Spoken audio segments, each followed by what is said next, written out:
Hey everyone, this is Austin Lake, co-founder of Theophilus Health. Wanted to do this video today because you guys requested it. Wanted to do a video on supplementation.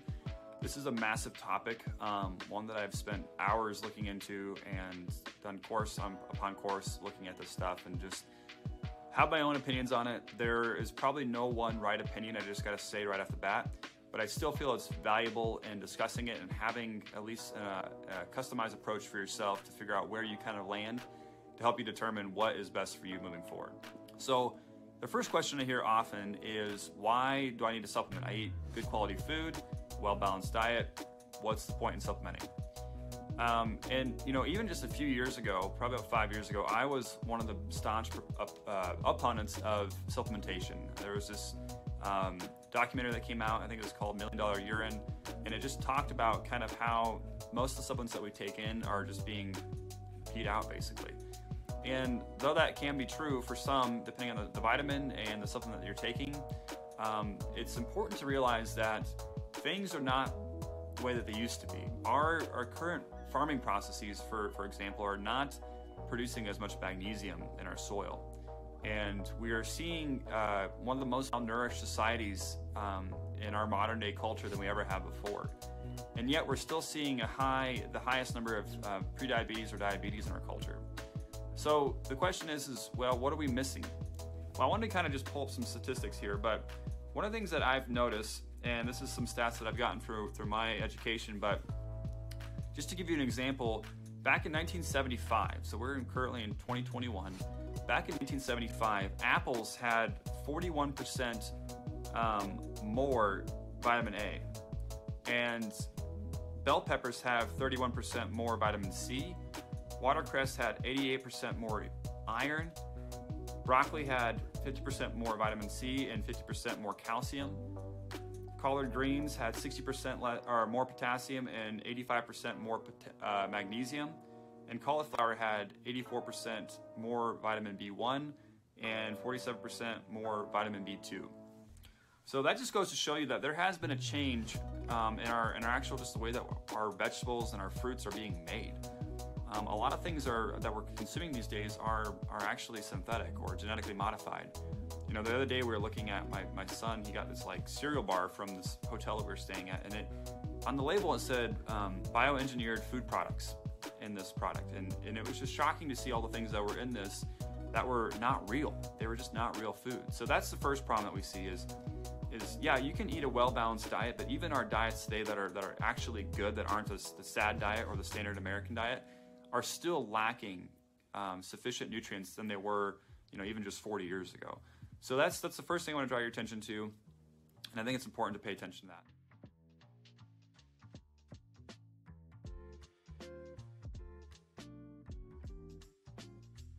Not just what we eat. We are what we eat, digest, and absorb. So if we're missing an area of that whole trifecta where maybe we are eating good foods, but maybe we're having issues absorbing certain foods into our small intestine, or maybe we're having issues digesting them and getting rid of certain byproducts out of our large intestine. And so it's not as simple as saying just eat good quality food. I wish it was, but unfortunately it's come down to this much greater, more complicated dynamic that we have to consider when looking at supplementation.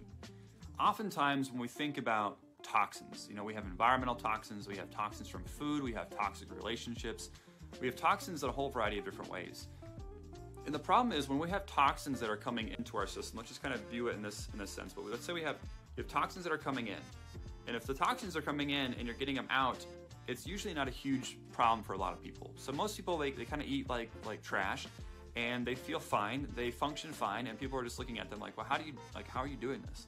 Well, some people respond differently to certain toxins than others. So you have to kind of figure out what those toxins are for you, because sometimes it could be something weird that you're not really aware of. You know, for one of our clients, it was pickles, and it was causing a toxic burden for him. But for most people, there's just certain things that they consume that actually increase their toxic burden or toxic load.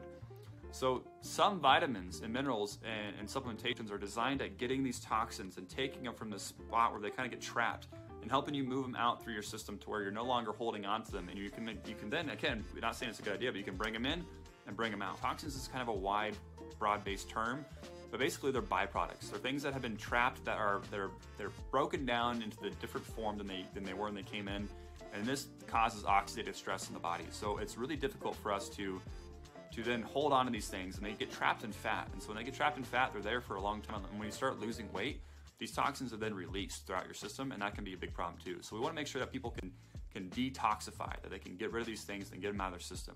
And oftentimes when your body is seeing, when you're having a lot of nasal drip, runny nose, you're having a lot of loose stools, when you're having rashes on your skin, these are all signs that your body is having a hard time, or at least that it's getting rid of things, that it's trying to get rid of things that are in your system, and it's actually doing its job. So when we're having these symptoms, it's a sign, it's a symptom that gives us a sign that, like, hey, something is not right. Like, our body is ingesting something that it's having a hard time with. So supplementation can be very important in helping to assist with this current state where we call more of like a triage, state of triage, where your body is in a state where it's having a hard time.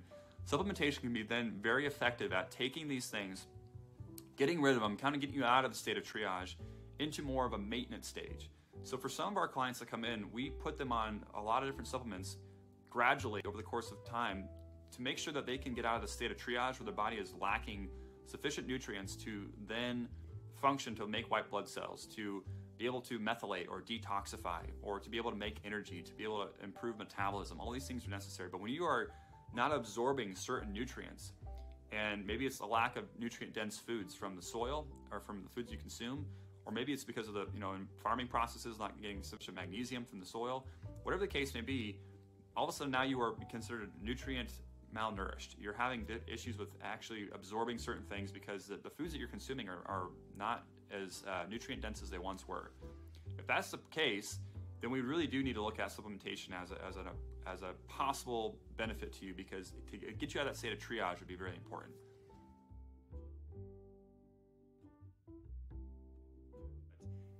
Just to kind of give you an example of what is out there on the marketplace and are things that are probably causing more harm than good. The nice thing about this is sugar-free. Haha, that's great.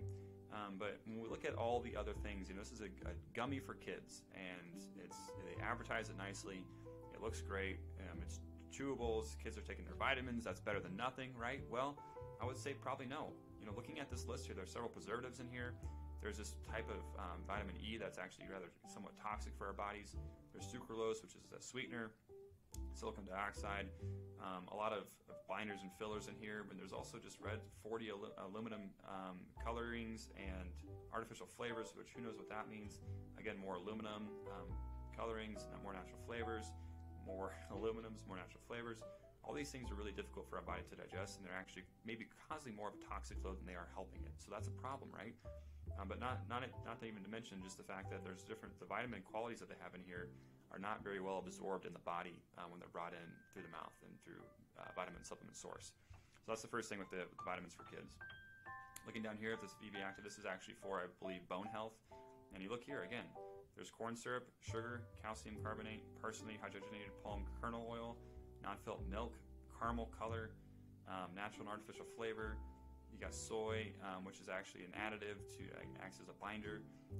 You actually do have vitamin D3, which is a plus, and then more, phosphate yellow or yellow 6, just more color. So all these things, when you're looking at vitamins like this, you really got to ask yourself: is it worth taking? Is it worth consuming? Is it worth adding to that toxic burden? When in reality, these things are supposed to help, like I said before, alleviate or kind of assist in removing these toxins. But in this situation with this vitamin, I would say that it's probably more likely to contribute to your toxic burden than it is to assist with getting rid of it. All right, the next thing I want to talk about is the benefit of real food. When we eat non-GMO organic foods, it's hard to compete. There's actually no competition at all when you're thinking about vitamins from a supplement versus vitamins and minerals and phytonutrients from, let's just say, an apple. So there's this image I saw a long time ago, and there was this image of an apple, and it was showing that there's over 400 constituents that make up an apple. There's just so many, there's 400 different things that are contributing to the chemical composition of this apple. And all those things have benefit. God gave us all these things wrapped up into these fruits and these foods that when they were originally created, that they were created to give us life. The problem is now we genetically modify things and we create things in such a rapid form that the food that we're eating is no longer quite as nutrient dense as it once was. But still, even still, eating a whole piece of fruit versus taking a multivitamin where there's about 13 constituents compared to 400 constituents of an apple there really is no competition, right? So that's why eating good nutrient-dense foods is always the top priority. Whenever you can, I'd much rather people spend money on good quality foods than I would have them spend money on good quality supplements. But again, it depends on what your current situation is, what you can afford, what problems you're experiencing, and what your ultimate end goal is by taking certain supplementations. Look out for in the label of your supplements. These are things that are binders and fillers. Again, not that these are all bad, but some of these things can be difficult on your body.